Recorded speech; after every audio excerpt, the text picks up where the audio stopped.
امریکی ناکہ کے باوجود ایرانی تیل کی ترسیل جاری ہے۔ 4 ایرانی آئل ٹینکرز آبنائے ہرمز سے گزر گئے۔ غیر ملکی خبر ایجنسی کے مطابق یہ 15 اپریل کے بعد ایرانی آئل ٹینکرز کی جانب سے آبنائے ہرمز عبور کرنے کا پہلا واقعہ ہے۔ جمعرات کو جاری کردہ اعداد و شمار میں ٹینکرز کی نقل و حرکت کا ریکارڈ سامنے آیا، جو مجموعی طور پر 70 لاکھ بیرل تیل لے جا رہے تھے۔ رپورٹ کے مطابق ان تمام جہازوں نے اپریل کے وسط میں ایران کے مرکزی آئل ٹینکر خارق سے تیل لوڈ کیا۔ یہ جہاز پیر کے روز اپنے خودکار شناختی نظام بند کر کے آبنائے ہرمز سے گزرے۔ یہ چاروں ٹینکرز ایران، اسرائیل اور امریکہ کے درمیان کشیدگی کے باوجود اپنی سرگرمیاں جاری رکھے ہوئے تھے۔ تاہم 13 اپریل کو امریکہ کی جانب سے ایرانی بندرگاہوں کی ناکہ بندی کے بعد انہوں نے عارضی طور پر آپریشن روک دیا تھا۔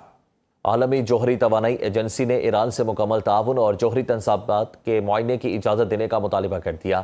برطانوی خبر ایجنسی کے مطابق اقوام متحدہ کی جوہری نگرانی کا ادارہ IAEA نے رکن ممالک کو ایک رپورٹ بھیجی، جس میں ایران سے دوبارہ مطالبہ کیا گیا کہ وہ 1 سال قبل اپنی جوہری تنصیبات پر بمباری کے بعد افزودہ یورینیم کی صورتحال سے فوری آگاہ کرے اور مکمل معائنے کی اجازت دے۔ عالمی جوہری ایجنسی کے سربراہ رافیل گروسی نے اس بات پر زور دیا ایران کو جوہری عدم پھیلاؤ کے منصوبے NPT کے تحت حفاظتی اصولوں کو فوری مؤثر طریقے سے نافذ کرنا ناگزیر ہے۔ انہوں نے مزید کہا کہ ایران اس پر عمل درآمد کو کسی بھی صورت میں معطل نہیں کر سکتا۔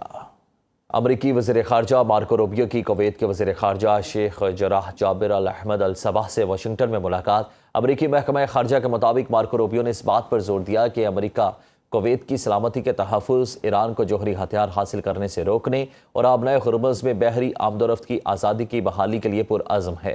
امریکی وزیر خارجہ کی کویت کے بین الاقوامی ہوائی اڈے اور ملک کے دیگر علاقوں کو نشانہ بنانے والے ایرانی حملوں کی مذمت کی اور حملوں کو اشتعال انگیز اور ناقابل قبول قرار دیا۔ ذلت امیز شکست کے بعد دشمن ہائیبرڈ جنگ کی طرف منتقل ہو گیا۔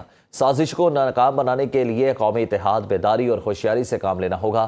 آیت اللہ خمینی 37ویں برسی پر سپریم لیڈر کا پیغام، کہا شرپسند دشمن کو ایران کی مسلح افواج کے ساتھ محاذ آرائی میں شکست اور گہری ذلت کا سامنا کرنا پڑا۔ لاکھوں افراد جنوبی تہران میں واقع امام خمینی کے مزار پر منعقدہ تقریبات میں شریک ہوئے۔ سوگواروں نے اسلامی انقلاب کے معمار کو خراج عقیدت پیش کیا۔ ایران اور روس کے درمیان جوہری شعبے میں تعاون کے لیے $25 ارب کا معاہدہ۔ غیر ملکی میڈیا رپورٹس کے مطابق ایران اور روس نے $25 ارب مالیت کا ایک وسیع ایٹمی تعاون معاہدہ طے کیا، جس کا مقصد تہران کے ایٹمی ڈھانچے کو وسعت دینا ہے۔ اس معاہدے کے ذریعے دونوں ممالک کے درمیان اسٹریٹجک تعلقات مزید مضبوط بنانے ماسکو میں منعقدہ آن لائن کانفرنس، جس میں ایران اور روس دونوں ممالک کے حکام اور ماہرین نے شرکت کی۔ ایران کے سفیر قاسم جلالی نے خطاب کرتے ہوئے کہا کہ ہرمز منصوبہ اور بوشہر نیوکلیئر پاور پلانٹ کی توسیع پرامن ایٹمی توانائی کے شعبے میں ایران اور روس کے درمیان دو طرفہ تعاون کے سب سے اہم منصوبوں میں شامل ہے۔